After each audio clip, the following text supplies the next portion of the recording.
Retail inflation eases to 5 month low of 4.31%। देखो inflation के बारे में आया है कि जो इंडिया का रिटेल इन्फ्लेशन है वो 5 मंथ लो पर चल रहा है 4.31%।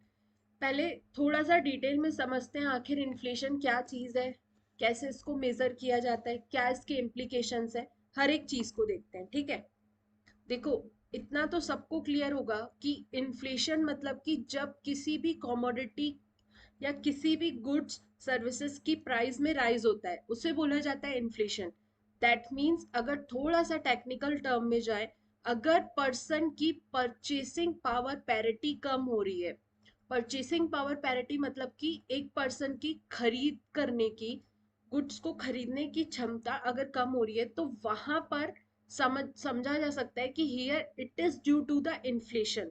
जब कमोडिटी का प्राइस राइज होगा तो इट इज वेरी ऑब्वियस कि हो सकता है कुछ कंज्यूमर्स जो एज पर रहते हैं, अगर सडन प्राइस राइज हुआ, थोड़ा लिमिट से ज्यादा बाहर चली गई चीजों की कॉस्ट, तो वो उन्हें परचेस आउट नहीं कर सकता है। That means purchasing power parity में जहां पर कमी देखने को मिलती है उसे बोला जाता है इन्फ्लेशन। ठीक है, अब इन्फ्लेशन दो टाइप्स के होते हैं। First one is wholesale price index and the second one is consumer price index. ठीक है, होलसेल मतलब कि जब आप गुड्स को बल्क लेवल पर खरीदते हो, मतलब कि होलसेल लेवल पर खरीदते हो। कंज्यूमर प्राइस इंडेक्स मतलब कि कंज्यूमर के लेवल पर किसी गुड्स को खुद के पर्सनल यूज के कंजप्शन के लिए जब खरीदा जाता है उसे बोला जाता है कंज्यूमर प्राइस इंडेक्स। ठीक है, अब यही एक चीज और याद रखना, जैसे ये होलसेल प्राइस इंडेक्स है ना और ये कंज्यूमर प्राइस इंडेक्स है, इसी को रिटेल प्राइस भी बोला जाता है। रिटेल मतलब कि जब आप खुद के कंजप्शन के लिए रिटेल में गुड्स को ले रहे हो। तो अभी जो बात आई है ना कि इन्फ्लेशन 4.31% पे चल रहा है, वो इसी के बारे में बात की गई है, दैट इज सीपीआई के बारे में। अब दोनों में कुछ तो डिफरेंस होता होगा, तभी हमारे पास दो टर्म्स हैं, समझते हैं। First one is CPI and the second one is WPI. CPI की बात की जाए तो सीपीआई को रिलीज किया जाता है नेशनल स्टैटिस्टिकल ऑफिस के द्वारा, that works under the MoSPI, ministry of statics and programme implementation.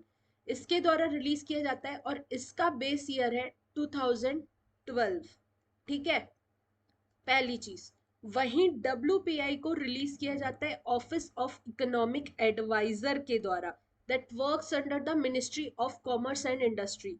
ये दोनों मेजर डिफरेंस है, ये दोनों जो इंडेक्सेस है ये अलग अलग इंस्टीट्यूट्स के द्वारा रिलीज किए जाते हैं। याद रखना, कंज्यूमर प्राइस इंडेक्स को रिलीज किया जाता है नेशनल स्टैटिक्स ऑफिस के द्वारा, वहीं डब्ल्यूपीआई होलसेल प्राइस इंडेक्स को रिलीज किया जाता है ऑफिस ऑफ इकोनॉमिक एडवाइजर के द्वारा। ठीक है, और एक बात, यहाँ पर बेस ईयर यूज किया जाता है 2011 को। Is it clear?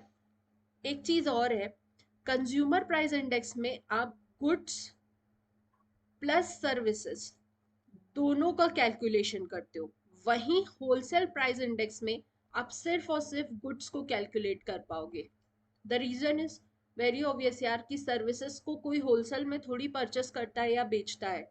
ठीक है, अब ये चीज भी है कि जो आरबीआई है, that means reserve bank of India, हमारी इंडिया का सेंट्रल बैंक है, जो यूज करता है इंडेक्स को रिगार्डिंग द इन्फ्लेशन। इन्फ्लेशन को अंडर टारगेट में रखने के लिए आरबीआई यूज करता है सीपीआई को। याद रखना, आरबीआई के द्वारा यूज किया जाता है कंज्यूमर प्राइस इंडेक्स को to check the inflation in the Indian market या Indian economy.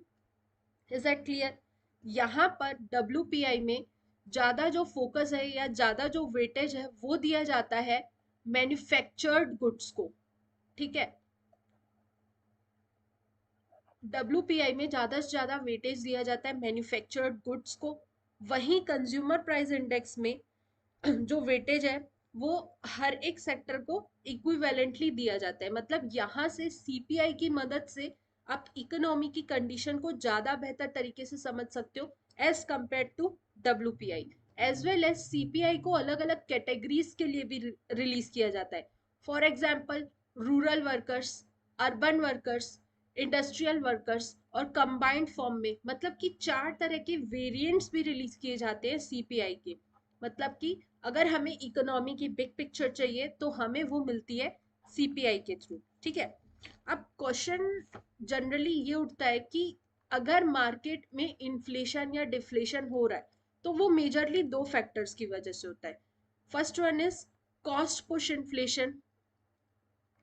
Cost push inflation मतलब कि जब आपके इनपुट्स की कॉस्ट बढ़ रही है, जो भी इंग्रेडिएंट्स, जो भी इनपुट किसी भी फाइनल गुड को बनाने में यूज हो रहा है, या बोल लो जो रॉ मटेरियल्स है उनकी कॉस्ट में अगर प्राइस राइज देखने को मिल रहा है, मतलब कि आपका कॉस्ट पुश इन्फ्लेशन की वजह से मार्केट में इन्फ्लेशन या डिफ्लेशन आया है, ठीक है। अगर इनपुट की कॉस्ट कम हो गई तो डिफ्लेशन आ जाएगा, गुड्स के प्राइसेस कम हो जाएंगे। वहीं दूसरा होता है demand pull inflation. Demand pull inflation मतलब कि किसी चीज की, किसी प्रोडक्ट की, सर्विसेज की जब डिमांड ज्यादा बहुत अधिक होने लगती है, और इसके पीछे डायरेक्ट कनेक्शन है मनी सप्लाई का, मार्केट में लिक्विडिटी का। जितनी ज्यादा मार्केट में मनी रहेगी, मार्केट में जितनी ज्यादा लिक्विडिटी रहेगी, उतनी ज्यादा लोग डिमांड करेंगे गुड्स एंड सर्विसेज की। और जब खरीदार बहुत अधिक होंगे तो वहां पर गुड्स के प्राइस में हमें राइज देखने को मिलता ही मिलता है। क्यों? क्योंकि everyone wants to earn their maximum profit, कि जब खरीदार बहुत अधिक है तो हमें कम रेट में बेचना ही क्यों है। जो सबसे ज्यादा पैसे देगा उसको हम अपनी goods and services sell out कर देंगे। तो ये मेजरली मार्केट में दो फैक्टर्स काम करते हैं, गुड्स के या सर्विसेज के प्राइस को बढ़ाने, दैट मीन्स इन्फ्लेशन के कारण, and the second one is घटाने, दैट इज डिफ्लेशन के कारण। अगर मार्केट से मनी पूरा निकल चुका है, मार्केट में मनी ही नहीं प्रेजेंट है, कंज्यूमर्स के हाथ में पैसा ही नहीं है, तो वो कहाँ से किसी चीज या गुड्स को खरीदेंगे। और जब वो खरीदेंगे ही नहीं, डिमांड ही नहीं जनरेट होगी, तो अल्टीमेटली उस प्रोडक्ट की प्राइस बहुत ज्यादा गिर जाएगी, और इस सिचुएशन को बोला जाता है डिफ्लेशन। Is it clear? यहाँ से इन्फ्लेशन का कॉन्सेप्ट क्लियर है। दिस एक और चीज यहाँ से समझते हैं regarding MPC, monetary policy committee, ठीक है। ये एक आरबीआई की कमेटी है, आरबीआई की कमेटी बोल लो या गवर्नमेंट ऑफ इंडिया की। ये 6 मेंबर कमेटी है, जिसमें से 3 मेंबर्स इसमें आते हैं आरबीआई के एंड से, और 3 मेंबर्स इसमें आते हैं गवर्नमेंट के एंड से, ठीक है। ये 6 मेंबर मिलकर के डिसाइड करते हैं कि आखिर जो हमारी इकोनॉमी में सिचुएशन क्या है, मनी की, मनी का क्रंच चल रहा है या एक्सेस मनी है लोगों के पास, तो उस हिसाब से ये repo rates, reverse repo rates decide करते हैं और मार्केट से पैसे को उठाते हैं। पहला तो फंक्शन इनका यही है। दूसरा मेजर फंक्शन है इंडिया में इन्फ्लेशन को विद इन ब्रैकेट्स रखना।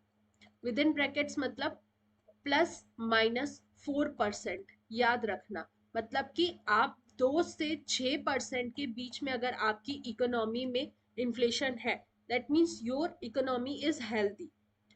ऐसा भी नहीं है कि मार्केट में हर एक गुड्स एकदम सस्ता हो जाए, इससे हमारी इकोनॉमी को ऑब्वियस सी बात है निगेटिव इम्पैक्ट ही पड़ेगा। सिमिलरली अगर चीजों की दरें एक हद से ज्यादा बढ़ जाएंगी तो उससे भी हमारी इकोनॉमी में निगेटिव इम्पैक्ट पड़ेगा। इसलिए आरबीआई ने डिसाइड किया है कि ±4% के बीच में ही हमें इन्फ्लेशन को रखना है। एंड फॉर्चुनेटली जो अभी प्राइस है वो जो अभी इन्फ्लेशन है वो 4.31% है, that means with in the limits. एक चीज और याद रखना, जो फूड प्राइजेस थे वो एक समय पर 8.4% तक पहुंच गए थे, बट अभी वो भी अंडर कंट्रोल है, दैट मीन्स 6% में चल रहे हैं। हालांकि अर्बन कंज्यूमर्स को अगर देखा जाए तो वहां पर जो इन्फ्लेशन है वो है 3.87%, 4% से कम चल रहा है, ठीक है। ये सारे फैक्ट्स आपसे प्रीलिम्स में कोई नहीं पूछने वाला है। ये सिर्फ आपको एक जनरली पता रहना चाहिए कि आखिर इन्फ्लेशन का ट्रेंड क्या रहा है। हमसे अगर कोई पूछेगा तो यही पूछेगा कि सीपीआई किसके द्वारा रिलीज किया जाता है, डब्ल्यूपीआई किसके द्वारा रिलीज किया जाता है, आरबीआई किस इंडेक्स को यूज करता है, और मिनिस्ट्रीज इन इन सब की। Is it clear? क्या इतना क्लियर है?